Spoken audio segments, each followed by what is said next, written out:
Hello students, how are you all? I hope you all are fine and safe at home. अपना ध्यान रखना है और positive रहना है। जितना भी टाइम मिले उसमें अच्छे से स्टडीज़ करना है और कुछ ना कुछ न्यू क्रिएटिविटी करते रहना है, टाइम वेस्ट नहीं करना है। Okay students, we are moving to the subject SYB Com 3. In that we had discussed in last video that decision making, essentials of sound decision making. Then we had discussed techniques of decision making. In techniques there are two parts. One is programmed decision making techniques and second is non programmed decision making techniques. Programmed decision making techniques is based on repetitive activities. जितने भी programme decision making techniques है, अगर दो type के हम decisions लेते हैं organisation में, प्रोग्राम बेस्ड और नॉन प्रोग्राम बेस्ड। सो प्रोग्राम बेस्ड जो है वो किस में आ जाता है, रिपीटेटिव एक्टिविटीज़। जो डिसीजन हमें बार बार ऑर्गेनाइजेशन में लेने पड़ते हैं, that is program based decision making activities. So program based decision making activities में हमने बहुत सारे अलग अलग टेक्निक्स देखी। Linear programming, game theory, simulation, queuing techniques देखी। फिर हमने लर्न किया network techniques. Then we had learn probability decision theory technique. Then we had learn payoff matrix technique and then last one is decision tree technique. Now today we are going to start the second part of technique, that is non programmed decision making techniques. Non programmed decision are used for unstructured situation or problems of a non recurring nature. It means the non programmed decision required subjective judgment. The top management deal with the decision. तो non programme decision making की technique कौन deal कर रहा था? मैंने आपको बताया था कि वो लोअर लेवल का मैनेजर है या सुपरवाइज़र है, वो लोग ये टेक्निक्स यूज़ करते थे। लेकिन जब नॉन प्रोग्राम डिसीजन मेकिंग करने का टाइम आता है तो वो टाइम पर डिसीजन कौन लेता है? Top management. तो बी केयरफुल, प्रोग्राम डिसीजन के अंदर कौन डिसीजन लेता है? Manager, supervisor. Okay, then non programme decision making में कौन लेता है? Top management. और ये डिसीज़न कब लिया जाता है? जब सिचुएशन बहुत ज़्यादा प्रॉब्लमेटिक हो जाती है, ठीक है, तो डिफ़िकल्ट सिचुएशन आती है और सब्जेक्टिव जजमेंट लेना पड़ता है उसमें। प्रोग्राम डिसीजन मेकिंग में ऑब्जेक्टिव जजमेंट, ये हमने लर्न किया। तो ये बोथ का जो प्रोग्राम्ड और नॉन प्रोग्राम्ड का जो डिफरेंस है वो मैंने आपको क्लियर किया। Now the technique of non programme decision making. In that first one, brain storming techniques. अब जब कोई प्रॉब्लम्स डिफ़िकल्ट आता है तो हमें उसको सॉल्व करने के लिए कुछ टेक्निक्स, डिसीजन लेना पड़ेगा और उसके लिए सम टेक्निक्स है। So first techniques is brain storming technique. The brain storming technique to solve problem was developed by Alex Osborn. ये एलेक्स ऑसबॉर्न ने डेवलप की थी। And the purpose of this technique is to generate new और creative solution to solve problems. मतलब ये उसने इसीलिए develop की थी ब्रेनस्टॉर्मिंग, ताकि हम कोई चीज़ का क्रिएटिव सॉल्यूशन, मतलब कोई प्रॉब्लम्स है और उस प्रॉब्लम का सॉल्यूशन लाना है, बट कैसे लाना है? क्रिएटिव। देखो, प्रॉब्लम को सॉल्व करना और क्रिएटिव सॉल्व करना बोथ आर डिफरेंट। तो here is given to generate a new और creative solution to solve problems. So in brainstorming session multiple ideas are generated.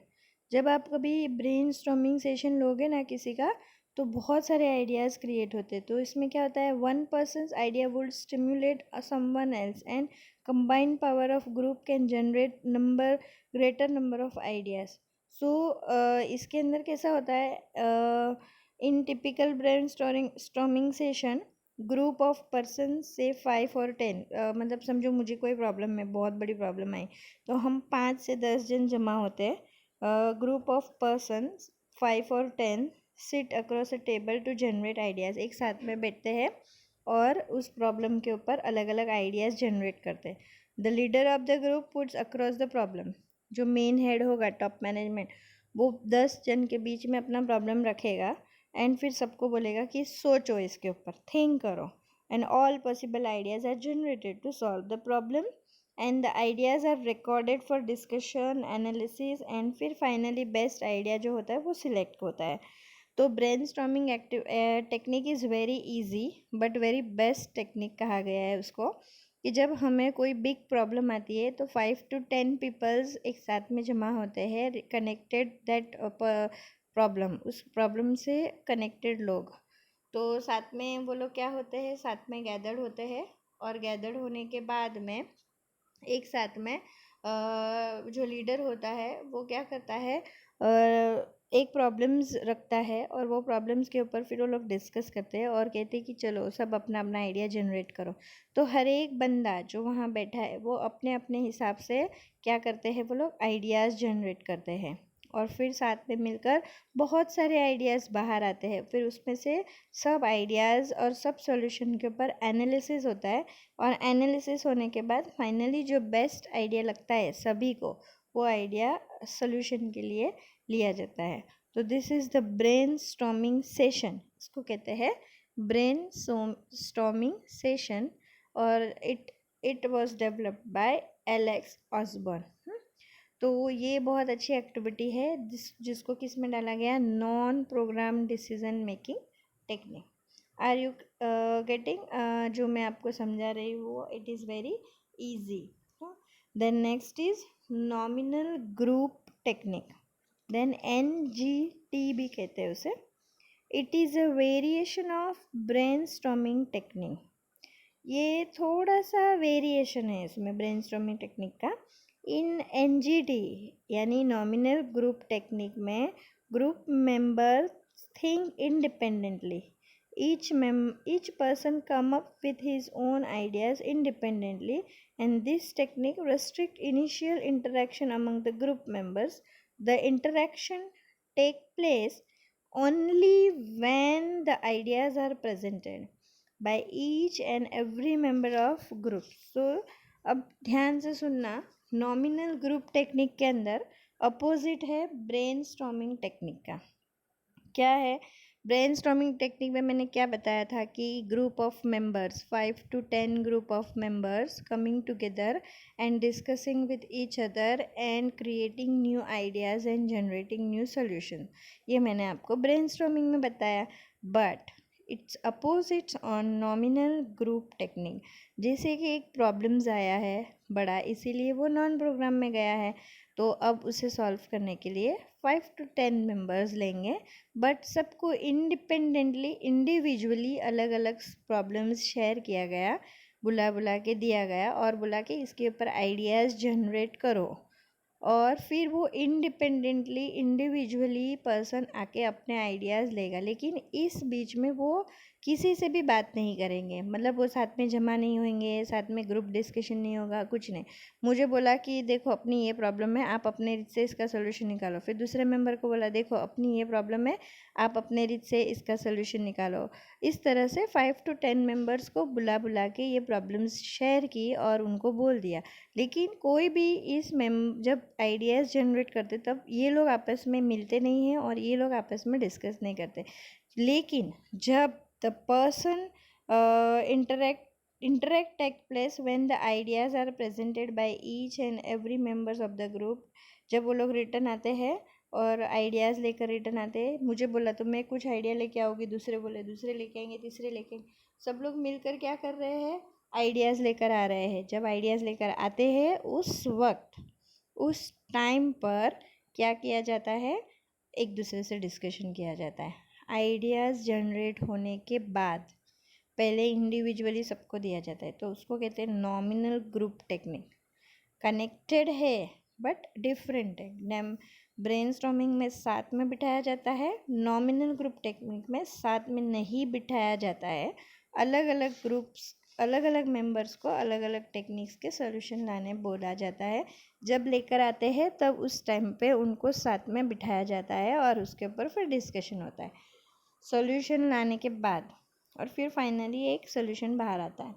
So this is the nominal group technique.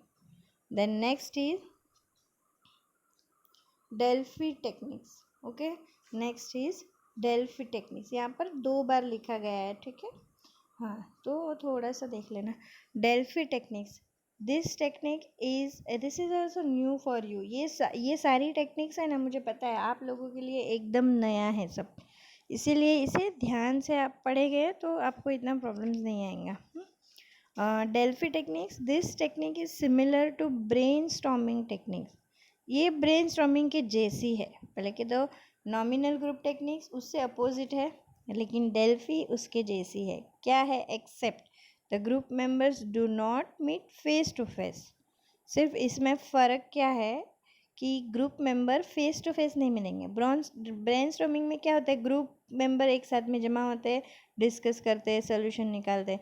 और nominal में क्या होता है, अलग अलग बुला के सबको दिया जाता है कि भाई तू इसके ऊपर सोल्यूशन निकालते हो। बट डेल्फी में क्या होता है, सबको ग्रुप में दिया जाता है बुला बुला के कि come and take the problem and give me the solution of that, creative solution of the problem. तो इस तरह से टॉप मैनेजमेंट 5 से 10 बंदे को बुलाते हैं और सबको प्रॉब्लम्स शेयर करते हैं। उसके अंदर डिफरेंस सिर्फ इतना है कि ब्रेनस्टॉर्मिंग में साथ में बैठ के करते हैं, नॉमिनल में अलग अलग करते हैं और कोई डिस्कस नहीं करता है। लेकिन यहाँ पर अलग अलग करते हैं पर डिस्कस कर सकते हैं, पर फेस टू फेस नहीं, कॉल करके मैसेज करके डिस्कस कर सकते हैं वो लोग। सेवरल सॉल्यूशंस लाएंगे वो लोग। तो इसमें सिर्फ डिफरेंस इतना है कि वो लोग फेस टू फेस नहीं मिलते हैं, डिस्कशन होता है उनका बट फेस टू फेस नहीं होता है।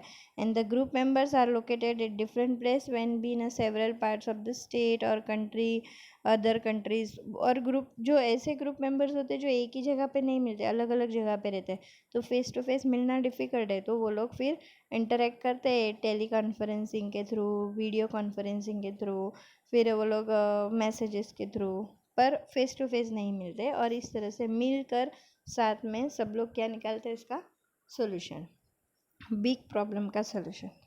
सो समझ में आ रहा है, कनेक्टेड है। ब्रेनस्टॉर्मिंग एक चीज़ समझ में आ गई तो नॉमिनल इजी समझ में आएंगे, और डेल्फी और इजी कि इसमें फेस टू फेस नहीं मिलते, बस और कुछ नहीं, बाकी सब ब्रेनस्टॉर्मिंग जैसा। Then next is quality circle. So quality circle किसने ये किया है, ये कॉन्सेप्ट किसने डेवलप किया है, तो Ishikawa Kaoru first popularize the concept of quality circle in Japan in 1960। ये जो है वो आता है इसमें अपने मल्टीपल क्वेश्चंस में, ऐसे क्वेश्चंस आते हैं। तो क्वालिटी सर्कल्स किसने डेवलप किया, तो इशिकावा कोरो, ये याद रखना है, बट जापान में किया था। और क्वालिटी सर्कल में क्या किया जाता है, quality circle is a small group of employ. Organisation में एक छोटा सा ग्रुप बनाया जाता है एम्प्लॉयज़ का, and from the same work area, वही एरिया से और एक सेम डिपार्टमेंट से, that volunteer is to meet regular in order to identify, analyse and solve work related problem. और क्वालिटी सर्कल्स वाले का काम ही ये है कि एवरी डे वो लोग आते हैं और आकर वर्क रिलेटेड जो भी प्रॉब्लम्स है उसको आइडेंटिफाई करते हैं, एनालाइज करते हैं और प्रॉब्लम को सॉल्व करने की ट्राई करते हैं। That is quality circles. यानी QC members provide suggestion to management for the improvement और solving the problem, and management और प्रोफेशनल फर्म्स एक्सेप्ट सजेशन, वो लोग एक्सेप्ट भी करते हैं। क्यूसी मेंबर हमेशा कुछ भी बड़ी प्रॉब्लम्स हुई, क्यूसी मेंबर यानी क्वालिटी सर्कल मेंबर, और क्वालिटी सर्कल को काम ही ये दिया जाता है कि प्रॉब्लम्स वर्क रिलेटेड जो भी और क्वालिटी रिलेटेड जो भी प्रॉब्लम्स है वो सॉल्व करना। तो ये भी एक non programme decision making technique है, जिसको किसके अंदर सौंपा जाया किसके अंदर जो सौंपा गया था, क्वालिटी सर्कल के अंदर सौंपा गया। Now heuristic technique. Heuristic technique थोड़ा सा अलग है। It is a method of decision making that uses rules of thumb. Thumb को हेयरिस्टिक्स का यहाँ पे ये दिया गया है, थंब, अपना जो थंब होता है ना वो, टू फाइंड द सोल्यूशन और आंसर। जैसे कि एक example, for example, consumer durable company sale on installment basis on assumption that people can regularly pay installment rather than lump sum at one time. तो heuristic decision making में कैसा होता है कि धीरे थोड़ा थोड़ा थोड़ा इंस्ट्रक्शंस देते हैं, यानी सोल्यूशन एक साथ में नहीं दिया जाता है। सोल्यूशंस कैसे दिया जाता है प्रॉब्लम का, थोड़ा थोड़ा दिया जाता है। और हेयरिस्टिक टेक्निक जो है वो थंब बेस पे चलती है, ये आपको याद रखने का, क्योंकि एमसीक्यूज़ में इसे पूछा जाता है कि डिसीजन लेने के लिए रूल ऑफ थंब यूज़ किस में होता है। तो then you should know the answer is heuristic technique. Heuristic technique is a very simple, but वो किस बेस पे चलती है, छोटे छोटे मतलब partition, sell on installment basis on the assumption that people can regular pay in installment rather than lump sum at one time। तो ये एक हेयरिस्टिक टेक्निक है कि डिसीज़न लेना है तो कैसे लेना है। तो भाई बहुत सारा एक साथ में नहीं बोल देना है, या बहुत सारी चीज़ एक साथ में नहीं, थोड़ा थोड़ा सॉल्व करना। कभी कभी कोई कोई प्रॉब्लम ऐसे होते हैं हेयरिस्टिक जैसे कि भाई आज इतना किया ना, और इसको कल सॉल्व करेंगे, थोड़ा मतलब एक साथ में सोल्यूशन नहीं आएगा, स्लोली स्लोली स्लोली सोल्यूशन आएगा। That is heuristic technique. Here is a non programme decision making technique is over. हमारा जो डिसीजन मेकिंग टेक्निक है वो दो पार्ट में है, program decision making and non programme decision making technique. तो this is very easy, but ये सब आपके लिए नया है, तो आपको इसे अच्छी तरह से पढ़ना है और अच्छे से ध्यान से इसको लर्न करना है। एक एक डिसीजन मेकिंग टेक्निक बहुत इम्पॉर्टेंट है, not only for exams, I am going to tell you, ये अपनी पर्सनल लाइफ में भी, आप जब वर्किंग में रहोगे या कहीं जॉब करोगे या फिर खुद का बिजनेस स्टार्ट करोगे, खुद का ऑर्गेनाइजेशन होगा, तो you should no this all things. तो आपको उस टाइम पे इतना ज़्यादा प्रॉब्लम नहीं आएगा। अगर आप एकदम अननोन होगे ना तो आपको प्रॉब्लम्स आएगा, लेकिन आपने ये सब लर्न किया है ना तो आपको इम्प्लीमेंटेशंस में इतना प्रॉब्लम नहीं आएगा। तो this is the techniques of decision making. हमारे पास मॉड्यूल नंबर 2 ख़त्म करने के लिए सिर्फ वन कॉन्सेप्ट लेफ्ट है। नेक्स्ट वीडियो में ये एक कॉन्सेप्ट हो जाएगा, impact of technology on decision making. तो उसके बाद हमारा ये जो सेकेंड मॉड्यूल है वो फिनिश्ड हो जाएगा। इसका मतलब हमारा 50% सिलेबस ख़त्म होगा। मुझे ये नहीं पता है कितने बच्चे वीडियो देख रहे हैं, कितने नहीं देख रहे हैं, पर मुझे व्यूज़ पता चल रहे हैं कि इतने लोगों ने देखा है, पर किसने देखा है ये नहीं पता है। ठीक है, व्यूज़ में बहुत कम स्टूडेंट्स ने देखा है, लेकिन अगर आप ये नहीं वीडियो देख रहे हैं या नहीं सुन रहे हैं लेक्चर्स, तो फिर आपको ये लैक ऑफ नॉलेज हो जाएगा, तो आपके लिए डिफ़िकल्ट होगा एग्ज़ाम्स देना। तो जो लोग देख रहे हैं और उनके जो कनेक्शन में दूसरे फ्रेंड्स हैं, वो लोग जो वीडियोस नहीं देख रहे हैं, उनको आप बताएंगे कि वीडियोस देखना ज़रूरी है, नहीं तो आपके सारे कॉन्सेप्ट मिस हो जाएंगे, तो फिर डिफ़िकल्टीज़ आ जाएगी आपको। सो बी केयरफुल जो मैं बोल रही हूँ उसके ऊपर, कि हो सके तो आप क्या करोगे, वीडियोस देखोगे, ठीक है। और इसको जो जो मिस हुआ है ना वो अपनी बुक में भी लिख के रखो कि मेरा ये मिस हो गया है, या फिर जो जो नहीं समझ में आ रहा है वो भी अपनी बुक में लिख के रखेंगे, तो जब हम मिलेंगे तो हम इसके ऊपर डिस्कस भी कर सकते हैं। Okay students, take care and bye.